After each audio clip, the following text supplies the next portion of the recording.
guys! So today's video is unlike anything I've ever done before. Is it? Nah, that's not true. I roast makeup products all the time. But it's different this time simply because I am doing my own version of a makeup declutter. Makeup declutters are super popular on YouTube. I personally don't understand why, because I tried to sit through them and I found them super duper boring. It was just like a shot of a camera looking at someone's hands going through a bunch of drawers, and I couldn't be bothered. But when I mentioned that I was probably getting rid of the majority of my collection and kind of starting over, I got so many questions from you guys and requests surrounding me filming my declutter. So my solution to this was to sit down in front of the camera, show you guys what I'm getting rid of, and explain to you why. This is going to be particularly easy to do with eyeshadow palettes because, I don't know, I can't imagine sitting down in front of a camera and explaining for 20 minutes why I'm getting rid of this pinky nude blush and not that pinky nude blush, but I do plan on getting rid of tons of stuff in pretty much every category of my makeup collection. So if you guys want to see more of this, you'll just have to let me know. If not, then I'll never do it again because I'm eager to get this stuff out of my house. And with that being said, every stitch of makeup that I'm getting rid of that I've only used once or never will be donated to Rest Stop Ministries here in Nashville. I will leave all their information down below. Rest Stop Ministries is an organization in Nashville. Their whole goal and mission is to help those men and women who have been negatively, I don't think you can be affected any other way, but negatively affected by the sex trafficking industry. It kind of helps them get back on their feet and rehabilitate them into society. It's a cause I'm very, very passionate about. So all of this that can go will be going to them, and everything else will probably going to my friends and family. Just in case, because I know a lot of people get really upset about the idea of people throwing away makeup. I'm going to actually throw away as little as possible, I promise. So without any further ado, let's just get started. So the first big chunk of eyeshadow palettes I'm getting rid of are Morphe. These are all the Morphe palettes I have, except for one, and that is the Jaclyn Hill palette, the OG. I will be keeping this for now, but I don't think I'll be using it anymore once something else comes in the mail, which I'll get into later, because I want to explain to you guys, if I'm getting rid of all these shadows, what I'm going to use on my channel moving forward, but we'll get there. Anyway, so the first thing in front of me is the Morphe and Jaclyn Hill Vault collection. I don't think I really need to explain why I'm getting rid of this, but I bought this when it first came out. I was asked a million times to review it or explain my feelings about it. Individual people have asked me my thoughts and feelings on it many times in the comment section or through DMs or in the Facebook group. And I'm here to tell you guys, these are pretty much as bad as everyone says they are. I know that when this whole fiasco came out, Jaclyn Hill and Morphe Inc. tried to come out and sell us a big, stinky, smelly pile of bullshit about why they sucked. What I think actually happened was they created these palettes to be inexpensive, $15 a pop, and I think they were under the impression that people would use these palettes with that in mind, and that, okay, well, it works fine for $15. But one thing I always found super interesting about the narrative behind why this thing came to fruition at all was that these were the shades that didn't make the cut. I just remember being like, yeah, so why are you selling them to us? Because some of these colors are famously difficult to formulate. Purples are really, really difficult to formulate. So are reds can be. And I feel like, and I don't have anything to substantiate this, it's just a feeling, I feel like greens must be difficult to formulate as well, particularly matte greens. I'm trying to find the stupid green palette. Here it is. Because you just don't see matte green eyeshadows out very much. It's really, really rare. So I don't know if like this went so bad because of all the lies that were told about it, or if they genuinely thought they were gonna put out a decent product that people would get some use out of and they just couldn't live up to the original. I don't know what it is. I don't care. They're garbage eyeshadows. I never use them. Blech. But I like that palette. You're a liar. Girl, we finna have a long video if you got that attitude. The rest of the Morphe palettes I'm getting rid of. Essentially, the reason I'm getting rid of these is not only because I never ever use them, because I don't, but they're just not the vibe. Like, if I had merch in 2020, that's probably what it's going to say. not the vibe, because if I can't figure out any other way to explain why I don't like something, that's my go-to lately. So this is the 3502 palette. This is just a bunch of orange colors that I don't like. I'm not a big fan of orange shadow on myself. On other people, it's beautiful, whatever. This is the 35M, which I did think was pretty cool initially when I got it, but I never use it, so it might as well just get the hell out of my house. This is the Morphe and James Charles palette. I did a review of this thing when I got it, and I have only used it that one time because I don't care. I don't care. You can sit here and make like a 30-minute introductory video to this palette and tell me that it's pressed pigment and you have to apply it a certain way. I don't care. There's so many eyeshadow formulas on the market, rainbow, bright, pigmented shadows that are not this difficult to work with. I don't give a shit. Like, I've used it the one time and I got so much patchy eyeshadow. In fact, people were like, you just don't know how to blend makeup.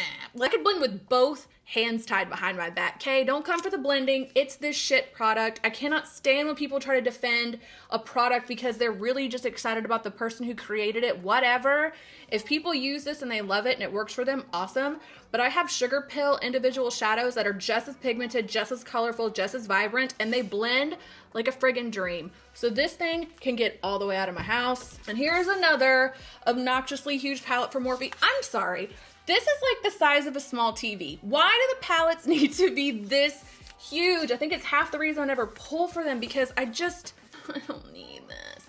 In fact, when I was getting all these eyeshadows together, these eyeshadow palettes together to figure out which ones were going, I was shocked by how many friggin' repeat colors are in these Morphe palettes. I feel like they pull for the same, I don't know, 30% of the palettes are repeats and they might have a couple of pops in there, but if you buy enough of them, you end up with 17,000 of the same mid-tone browns. Like, I don't know. I'm done with Morphe. I will never buy another Morphe eyeshadow palette in my life because this is what happened with them. I don't like them. They're not the vibe. Get on out from here. My best friend Jacqueline's Meemaw, whenever like stray dogs or stray cats or raccoons or something would get on her front porch, she'd open the door and be like, get on out from here. And that's just like, basically my message to all these eye palettes. Get on out from here. Okay, this is the Too Faced Pretty Rich Diamond Light eyeshadow palette. I got this in PR. I was on Too Faced PR. I think a lot of people took me off PR. I don't really care. I don't want this stuff in my house anyway, so it does not matter to me. But I really talked about this because I thought it was stupid. Just like I think almost all these eyeshadow palettes are stupid. Like, we have a neutral palette, essentially. Like, if you take this out of the equation, it's just neutral colors with pressed glitter. I think some people really love a pressed glitter. I'm not that person. I don't feel like the pressed glitters are anything to write home about because once you blend them, they just look really chunky on the hand. Now, I know on camera that looks like so pretty, but trust me, in person, it is really chunky. I didn't like the color choices in here. I don't like the idea of this collection. I don't like fetishizing rich people in general. Like, having money does not make you impressive to me whatsoever. I don't give a shit. Like, I just thought this whole collection was in poor taste and stupid, and this eyeshadow palette was a really good example of that. This is the Urban Decay Born to Run palette. I got this in PR a couple years ago, used it one time to attempt to film a review, and never put it up because I did not like this palette. I feel like the colors that I was initially drawn to, which was Wild Heart and Hell Ride, were the worst formulated? The least well formulated. They sucked. I didn't like them at all. They literally like did nothing on the eye. Once I blended it out, it turned into like a ghost of its original color. I like that Urban Decay tried to create a palette that was not a naked palette, but also had neutral shades, had some color in here. They weren't all shimmers, which Urban Decay does a lot of. So I get what they were trying to do, and Urban Decay as a brand, just I like them. They're not one of those brands that I just avoid with a passion. Some of my favorite products are Urban Decay, but this was not the move. I remember when it came out and everybody was talking about how great it was. And I just was like, I don't get it, man. Like, I used it once and I seriously haven't touched it again. Not the vibe. Get on out from here. This is the Huda Beauty Desert Dusk palette. Now, all aspiring content creators, this is the point in the video that I want you to gather round. Hear ye, hear ye. Don't buy makeup to review. Don't do it. It's a bad idea. It's a terrible content strategy. And this is a good example of why, because I bought this simply to review it because I was trying to jump on the full face of first impressions train that was super popular at the beginning of last year, I think is when I did it. I can't remember anymore. But this thing is stupid. I don't like it at all. Huda's entire vibe, like her whole, I don't know, signature style, if you will, of makeup and the type of makeup that she produces and the type of content she shares, I'm not a fan of. I feel like that is for the hyper Instagram crazy makeup trend people. You know what I'm talking about when I say that. It's like the ones who are dripping stuff on their faces and 15 pounds of contour and concealer and blah, blah, blah. No tea, no shade, no pink lemonade. I'm not here to tell anyone that their way of doing makeup is worse than mine, but I knew going into this that I don't like that vibe. And I still have picked up some of her products over the year, all of which I don't touch. And this is a good example of one. I like the idea of this color story, okay? So I like an orange and a purple and kind of a red moment. I think that's a gorgeous color combination. And if I'm gonna do something colorful, that is something I will gravitate towards. But I think the execution of this is really poor. Not to mention the stupid pressed glitter. Don't give me a pressed glitter, dude. I'm not the person for that.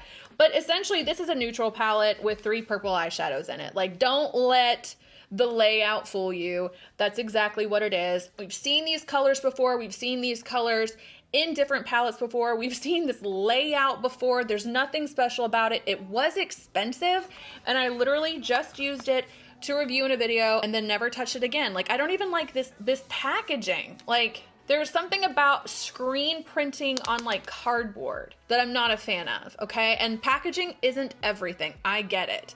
But if you're gonna charge this much for an eyeshadow palette, you better bring it, man. Like a picture of yourself, not the vibe. Get on out from here. All right, so the next thing that's gotta go are the Smashbox Cover Shot eyeshadow palettes. I got these in PR as well. I swear to God, every brand PR director in the world is gonna be like, please don't send her anything, because she's just gonna trash it and roast it on her YouTube channel. I might.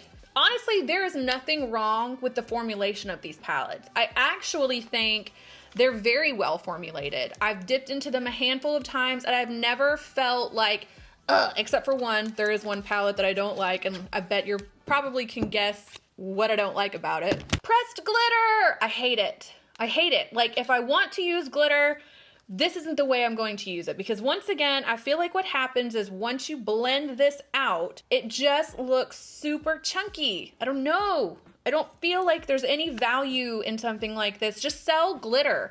In fact, sell more glitter eyeliners, like Urban Decay, the heavy metal ones. Those are my favorite way to apply glitter. I wish companies would jump on that bandwagon and make more of those. But outside of this one, there's nothing inherently wrong with these eyeshadow palettes. I just have a lot of them and I don't use them. And I can't figure out why that is, except for the fact that the packaging, it's like a barrier to entry. They're just these tiny little things who sit in my vanity like so, and the cover is opaque. I can't look at any of these and know immediately what I'm getting. I have to open each individual palette to know what color story is in them. And I'm not just gonna sift through 10 or 11 tiny little palettes. Like, this is their rainbow one. All these colors are really nice. They work really well. This one is actually a really pretty color story. I love the idea of it, but I'm not going to wear these colors most likely, except for maybe that mint color, but probably not. Let's not kid ourselves. I don't need to one day maybe myself in my makeup collection. I'm getting rid of all this stuff for a reason. This is just a mini modern renaissance palette. I mean, there's nothing wrong, once again, with the formula. I just don't like something about this packaging, this type of palette just doesn't call to me. I don't know, like, they're not even marketed as travel palettes. This is just Smashbox's answer to the palette craze. They just made little tiny ones, but I don't use them. Literally, probably only used 1 or 2 of them once or twice. The rest of them have never been touched. So all of these, get on out from here. Oh my God, I still found another in the box. There's like so many of these things. Ugh, I don't know what it is. I'm happy to give these to people that will use them. I'll say that. I'm sure they will enjoy them and find something to love. But for me and the way I prefer to do my makeup and the type of product I gravitate towards, not the vibe. These are the 2 Anastasia palettes I'm getting rid of. Once again, refer back to what I said about the Huda palette. Don't buy makeup just to review it because it is such a waste of money. And if you are being shady and buying it to review it and then returning it, you're just creating a lot of waste because Sephora cannot resell that stuff. It literally has to go in the trash. So please can we just start trying to buy things we think we'll like, not things for views and for recognition from brands who don't give 2 shits about us.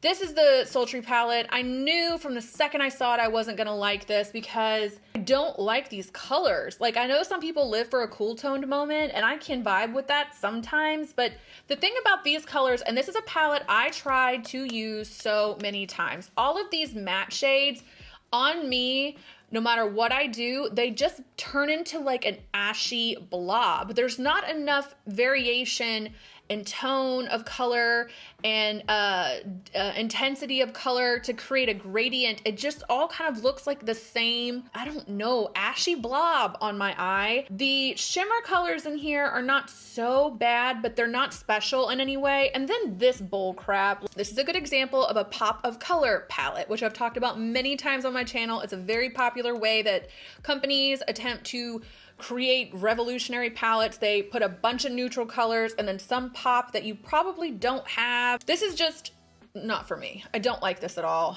I've tried to mess with it a couple of times. I didn't like any of the looks I came up with. Even if I tried to use other palettes with this and create a look, like, I got nothing. And it's really odd packaging to me. I think because Anastasia is really well known for this like velvet moment. Not that I like that either because it gets dirty so easy, but this in particular looks like something like a 6-year-old made in art class. I don't know what it is. I don't like it. Get on out from here. This is the Subculture palette. Do you guys remember how cheesed off everyone was when this palette came out? It was like such a thing. And I, being the contrarian that I am, had to make a video and tell everybody they were wrong. It really wasn't that bad. So for me, I can only speak for myself. The hype marketing in the beauty community is bad all the way around. You can hype something up to be super, super great, and then by the time I get a hold of it, if it's not amazing, I will say that it sucks because it didn't live up to the hype. Like, I'm only human. It's hard to separate like the man from the myth, if you will. And the same thing goes when things are hyped up in the opposite way or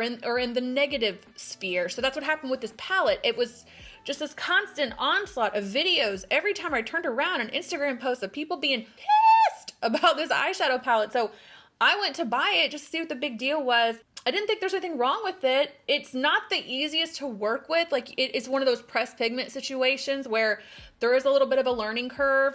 I just wish brands would stop doing that. I'm really looking forward to a time in the beauty space where hitting us over the head with pigment isn't the move anymore, because in some cases, depending on what your goal is, you're sacrificing versatility for a lot of people. I would have liked this palette and probably used it more if I didn't pick it up knowing like, okay, I gotta be really gingerly with this. The same thing with the James Charles palette. Like, maybe some people care to get all invested in that. I don't. These are not pro brands. In that, pro makeup artist products typically have a little bit of a learning curve to them. It's for the experienced artist, and I can accept that. But Anastasia and Morphe are not pro brands. I don't know why they did this or why they think it's a good idea, because you're opening yourself up to people not enjoying the product, and then they'll come back with this narrative of like, oh, well, you have to use it differently. No. Listen, you're a makeup brand. Like, if your makeup can't be used by your customer, then you have failed at your job. I'm sorry. Some people are going to be in the comments like, I love it. It worked its baby. Meet me. I get it. And I didn't even give this a bad review when I reviewed it a million years ago. I actually kind of liked it, but I haven't picked it up since. Like, literally, it's the color story. It's the knowing that I'm going to have to schmooze them a little bit to get them to do what I want to do.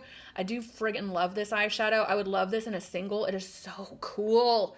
It's so cool. It literally looks like your eyelid is glowing when you use it. I love that color, but I don't use this. And I am getting rid of these palettes for a reason, which I'll get into later, but I just don't need the shit that I'm not gonna use in my life anymore. Don't want it. Get on out from here. Okay, we're nearing the end. This isn't like an epic amount of eyeshadow palettes. I know some people make declutter videos where they're like getting rid of 375 eyeshadow palettes. I have been curating and purging my makeup collection for over a year now.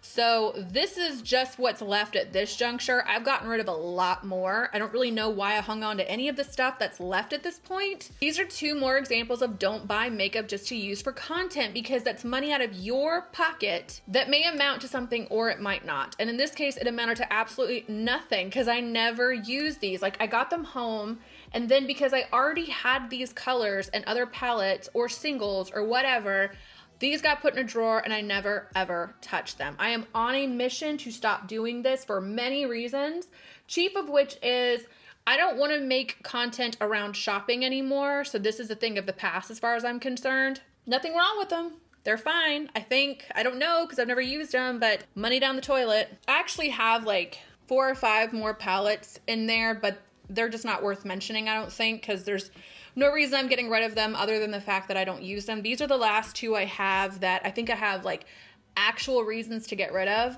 And the first one is the Life's a Drag palette from Manny MUA or Manny Make, whatever he goes by now. This is not a bad palette. In fact, I did use it once, just once. But the problem with this for me is, number one, I hate this packaging so much. I don't even like this eye makeup. Like, if you were gonna have to put a friggin' picture on cardboard again, like, it better slay. I do not like this makeup at all. I know it's supposed to be drag makeup, but there's beautiful drag makeup out there, and I don't feel like this is a good example of that. And I do like the idea of having like these neutral tones with like your rainbows. That's cool to me, but there's nothing else about this that I like. The formula is decent, you know what I mean? Like, they worked really well.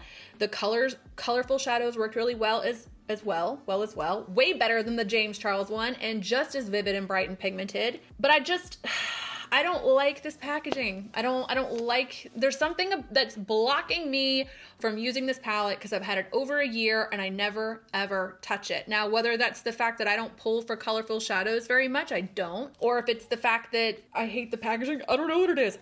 This one can go, don't like it, okay, bye. Get on out from here. And the last one I'm gonna get rid of is the Blood Sugar palette from Jeffree Star. This is kind of a moral issue for me. I've used this a couple of times on my channel, I think literally maybe twice, and that's the only 2 times I've ever used it. And I believe I talked about his highlighter in a video last year where I said I don't like it. I think I talked about this palette where I said I don't like it, and it's not that they don't work for what they are. This was kind of like Huda, where I know I don't like the Jeffree Star vibe. I don't like him. I don't like the branding. I don't like his vibe. I don't like the uber pigment, like super in your face Nancy Grace type of makeup look. No tea, no shade for people who do like that, but I know that I don't. So I bought this stuff anyway. Couldn't tell you why. Suffice it to say, I believe I was gonna do a video on it. Also, when I talked about this in the past and I said that I didn't like these products, I believe I got a few comments in the comment section of people saying that I was racist because I support Jeffree Star. And initially I took huge issue with that because I am not racist at all, and I felt insulted by it. But as time has gone on and the more I've thought about it, not to say that those statements would automatically be true. I don't think it's fair that if somebody that owns a business acts like a shithead, that it's my responsibility to answer for them. Or I guess I should say, I don't deserve to be insulted and accused of something I'm not because the person who made this is an asshole. However, the more I think about it and the more my channel becomes about intentionality, the more I'm coming to a place of like, I'm just not buying things from people that I don't expressly like and wouldn't want to be associated with in some way. And I don't want to be associated with this fool. So get on out from here. There's probably like 75 15-year-olds in the comments right now just getting so mad, just big mad. You can't talk about Jeffree like that. Well, I just did, and I'll say it again, I don't care. I have less eyeshadow palettes, I think, than I have any other product I'm going to get rid of. So way more lip products than I have eyeshadow palettes, way more cheek products than I have eyeshadow palettes. So if you guys want me to do a video on those things, I can. I just don't think they're as easy to roast as eyeshadow palettes are for some reason. So you'll have to let me know. But I do hope you guys enjoyed this video. It was pretty fun to just kiki and talk some shit with you. As always, thank you to the patrons. Regularly scheduled Patreon content will be going back up in February. During the month of January, we did a lot of live streams to make up for the fact that my mom passed away, and I need some time to kind of deal with that and get YouTube back up and going. So there's just been live streams over there instead of like dedicated content like we usually have. But I am working on getting that all ready, and I think for the month of February, I'm going to do an in-depth eyeshadow tutorial. Oh my gosh. I forgot to tell you guys what I'm gonna do instead of having all these eyeshadow palettes. Guess it's gonna have to wait. But I will have an in-depth eyeshadow palette or an eyeshadow tutorial on Patreon for sure. And then I think we're gonna do a true crime video over there because I like to do the true crime videos on Patreon simply because my favorite thing to do is the live streams, and then we do live streams and talk about our theories about the cases and stuff, and it is so much fun. Not to mention, I feel like makeup and true crime is Bailey's thing. I did one before, totally credited her because I think she's amazing, but I just don't, you know what I mean? Like, I'm gonna let the queen sit on her throne, and I'll leave the pros to that because I did it once and it was way too much work and it got demonetized and it was just annoying. So that's why it's on Patreon. I've been talking a lot. I gotta go. I hope you guys are having an amazing day. Check the down bar for links to all my social media platforms, and I will catch you in the next one. Bye! Whoa, calm down, Whitney.